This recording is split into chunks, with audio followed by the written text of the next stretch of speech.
Hello students, my topic in FPD today is principles of tooth preparation. What are the various principles of tooth preparation? Basically, principles of tooth preparation are divided by Rosenstiel, which is one of the best books for FPD. They are divided into three parts. One is biological, aesthetic, and mechanical considerations. This is also called a three-circle concept given by Rosenstiel. And according to Schellenberg and according to Schellenberg, the principles of tooth preparation are based on five factors. The first factor is preservation of tooth structure. The second factor is retention and resistance form. The third factor is structural durability. The fourth factor is marginal integrity, and the fifth factor is preservation of periodontium. So first, I'll just go to the Rosenstiel concept. The Rosenstiel has put the preparation of tooth preparation into three major considerations. He has taken the first consideration is biological. The second consideration is mechanical. The third consideration is aesthetic, and we have to balance all these ideas to get a successful tooth preparation. In case of biological tooth preparation, there are many factors. The first factor in biological tooth preparation comes conservation of tooth structure.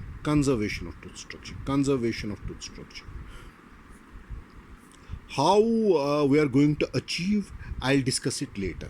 The second comes as a supragingival margin. Once you give a supragingival margin, it's regarded as a biological margin. Once you give a subgingival margin, it may cause periodontal problems like a periodontal pocket. It may cause periodontitis. It may cause inflammation to the periodontium. So the preparation which is preferred is usually supragingival. But according to the recent concept, now we can give an equigingival finish line, which is a balance between aesthetics and biology, because equigingival preparation has more advantages as compared to supragingival and subgingival finish line. So these were the two factors which were included in the biological tooth preparation. The third factor which I'll take into consideration is avoidance of over contouring. Since if we over contour the tooth structure,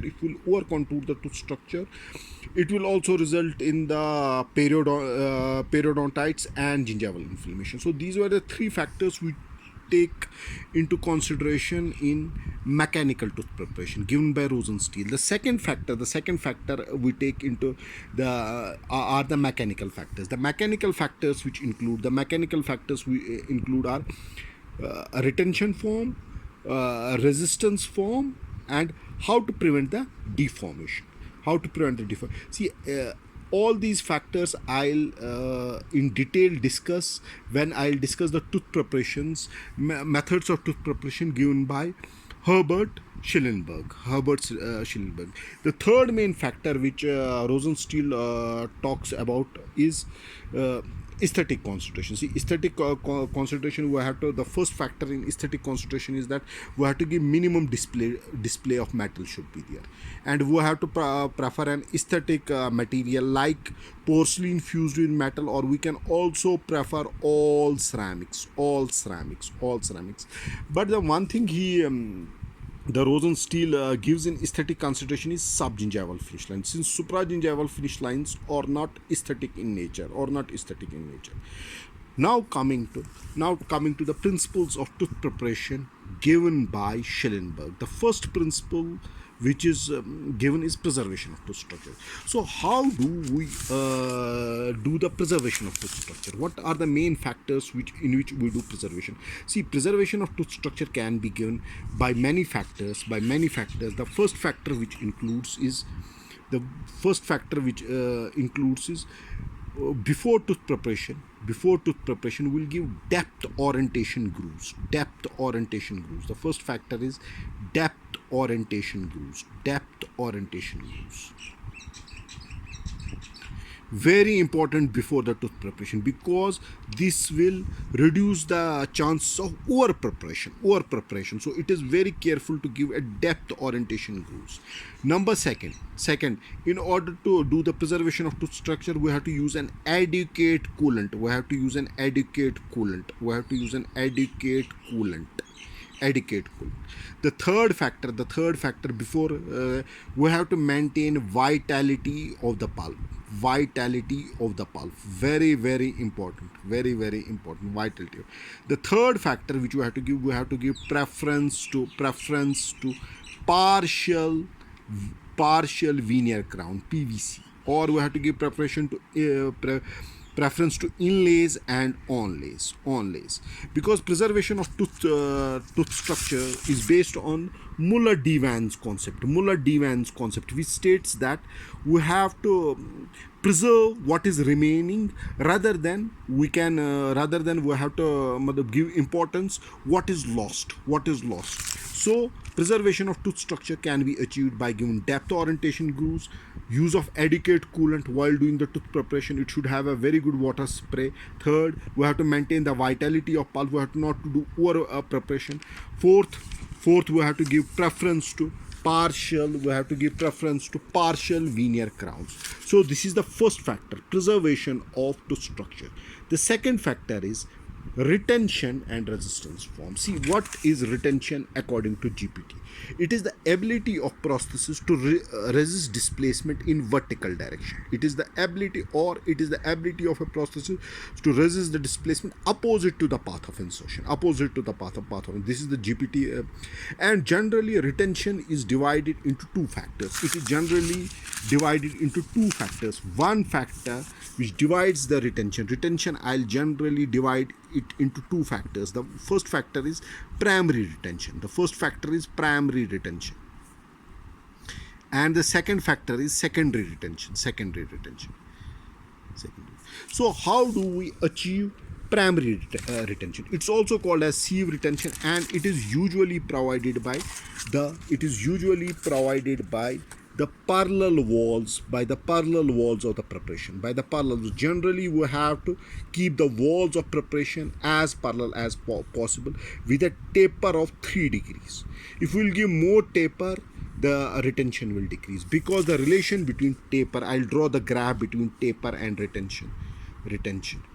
Retention is inversely proportional to taper. More the taper, less will be the retention. The graph between retention and taper will be like this. Because retention is inversely proportional to taper. It's inversely proportional to the taper. So the problem is, why do we give 3 degree taper on the both sides? We give 3 degree taper on one side, 3 degree taper on another side, and it comes as 6 degree taper total. Why do we give 6 degrees taper? The answer for this question is that if we will make an entirely parallel wall, distortion of wax pattern will happen. Because since we have to send the preparation to the lab and we have to make a wax pattern. Once we take out the wax pattern, it's very difficult to take in parallel walls. Distortion of wax pattern and it's very difficult to make parallel walls without undercut. So it is compulsory to give a 3 degree taper on the both sides of the preparation, which comes equivalent to 6 degrees taper. Since we should avoid taper, because retention is inversely proportional to taper. More the taper we give, less is the retention. So the first factor which affects the retention is taper. The second factor which affects the retention is freedom of displacement. See, freedom of displacement, since if we'll make parallel walls on both the sides, and we'll give minimum retention, the freedom of displacement reduces. We have to minimize the freedom of displacement. This means that preparation should have minimum paths of insertion. They should not have maximum paths of insertion. They should have a single path of insertion. So it is mandatory, it's mandatory to give a parallel walls. It's mandatory. The parallel walls will minimize the will reduce the freedom of displacement and reduce the paths of insertion. Once the paths of insertions are reduced, there will be more retention. The third factor is length of preparation. See, more the length of preparation, see, for example, more the length of the preparation, more is the surface area on the both sides. When surface area is more on the both sides, retention of the prosthesis will be more. Since retention of a crown or retention of a prosthesis is directly proportional to length, longer preparation will have more retention. Shorter preparations will have less retention. Since length retention is directly proportional to surface area, retention is directly proportional to the length. Here in the case which I discussed was a taper. Retention is inversely proportional to the taper. More the taper, less is the retention. More the length, less is the retention. So there are three factors which I came to know. The first factor which I discussed was which affects the retention. Retention is the resistance of the prosthesis to resist the displacement in vertical direction. The first factor which affects the retention was taper. Since taper is inversely proportional, I told you why to give 3-degree taper, to give a total of 6-degree taper. The second factor was minimizing the freedom of displacement, or to keep a single path of insertion. The third factor which I discussed was length of preparation. These are the factors which affect primary retention. Now the factors which affect the secondary retention are boxes and grooves, which are given to increase the secondary retention when the primary retention fails. For example, in a shorter preparation, we can give boxes and grooves. The boxes and grooves will increase the secondary retention. So this was all about, according to UG level, this was all about retention and resistance form. See, that's two factors of Schellenberg which I defined were preservation of tooth structure. I told how to achieve the preservation of tooth structure. The second factor, which was retention and resistance form. Retention and resistance form depends on three factors. First is taper. The second factor is freedom of displacement, how to minimize the freedom of displacement by keeping a single path of insertion. Third factor was length of preparation. More the length of the preparation, more will be the retention, and more will be the resistance. These are the means of achieving primary retention, and there is secondary retention. The secondary retention we can achieve by keeping boxes, by giving grooves, by giving secondary retention grooves. These influence the secondary retention. So the two factors which I have defined, first factor which I have defined is preservation of tooth structure. The second factor which I have defined is a retention and resistance form. Now I'll come to the third factor, which is very, very important, which is called as structural durability. See, what is a structural durability? As the definition is given here, it's the ability of a restoration to withstand forces, the forces. For example, this is the you are keeping a crown to withstand the forces without fracture. For example, this is the crown structure. Structural durability, the durability of a restoration, is how to stand the masticatory forces without fracture. See, how can we achieve, and what are the factors which govern structural durabilities? The first factor which governs is occlusal reduction. Here given. See, there should be sufficient clearance. When there is a sufficient clearance, there will be the bulk of metal which will be placed over the restoration. When the inadequate clearance, the bulk will not be maximum. The preparation will be very thin. When the thin preparation is there are chances of fracture. So what are the standardizations which we take in Occlusal reduction. What are the standardizations we take in occlusal reduction? See, in gold alloys we require 1.5 mm of clearance for functional cusps and 1 mm clearance for non-functional cusps. Non-functional. In case of metal, we can require 1.5 to 2 mm of clearance, and in for the functional cusp, and 1 to 1.5 for non-functional cusp. In functional cusp, the clearance is more. The clearance is more because functional cusps are the load bearing cusps. These are the cusps which take place in occlusion. So it should be always noted, in case of metal restorations or gold restorations, the clearance in case of functional cusps should be more as compared to non-functional cusps. Non-functional cusps take up the less load, so the reduction in case of the non-functional cusp should be light, and there should be an overall reduction of 2 mm in case of all ceramics. Since ceramics are brittle materials, so we require a lot of clearance as compared to gold and metal restorations, in case of ceramics we require more. We require a 2 mm clearance. Here 1.5 to 1 mm of clearance is enough. 1.5 for functional cusp, 1 mm clearance for non-cusp, but here there should be overall clearance of 2 mm. Since ceramics are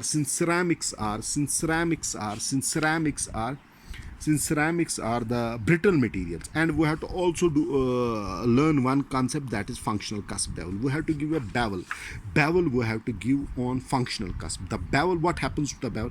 In case of bevel which is given on the functional cusps, which are the buccal cusps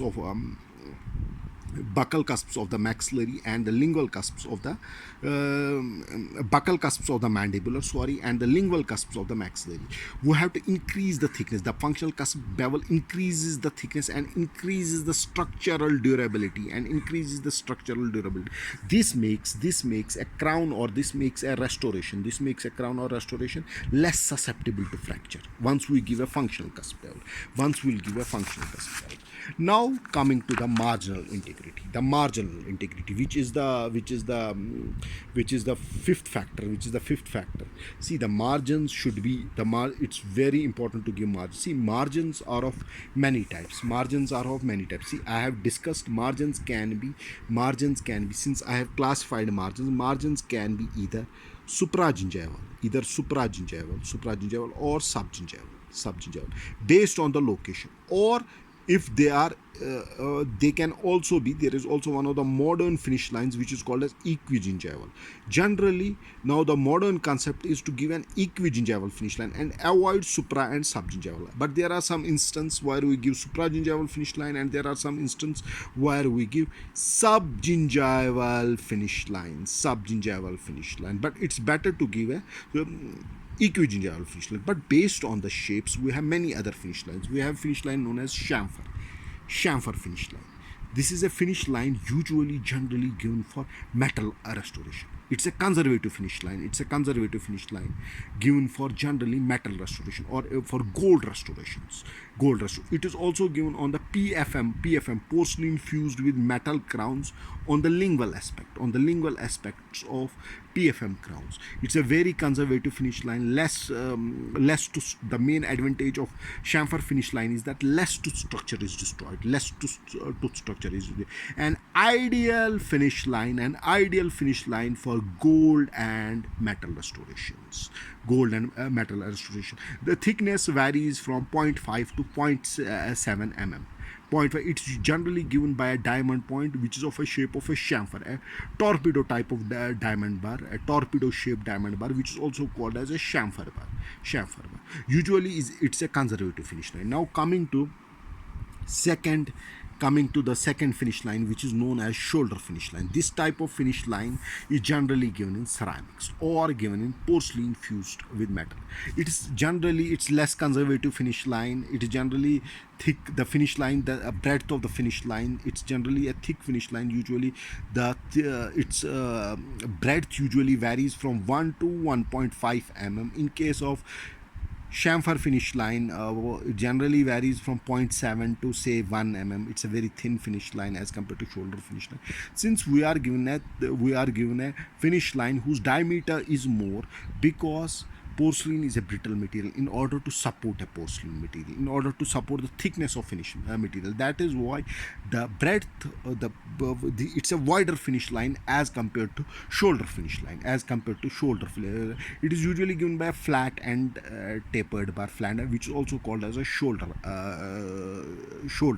It can be both subgingival or it can be supragingival. Generally we prefer an equigingival bar. In case of a shoulder finish line, it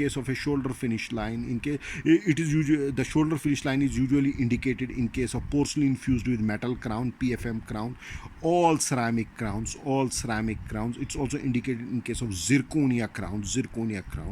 These are the type of finish line. This is the second type of the finish line. Now the third type of the finish line is shoulder with bevel. In case of shoulder with bevel, what is a generally beveling? For example, we'll give a shoulder finish line like that, and here the angle is 90 degree.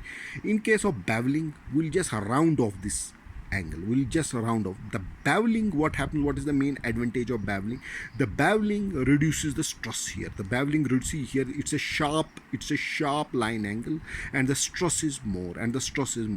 When we'll do a beveling, we'll just round off this line angle. It reduces the stress. Generally bevel is given, the advantages of bevel is given. It helps, it decreases the stress concentration, and it reduces the marginal discrepancy and improves the marginal fit of the restoration, and improves the marginal. And then there is also a second another type of finish line, knife edge, generally given in veneers, but it's a very thin finish line. It's usually susceptible to fracture. It's generally given in tooth when there is a root caries.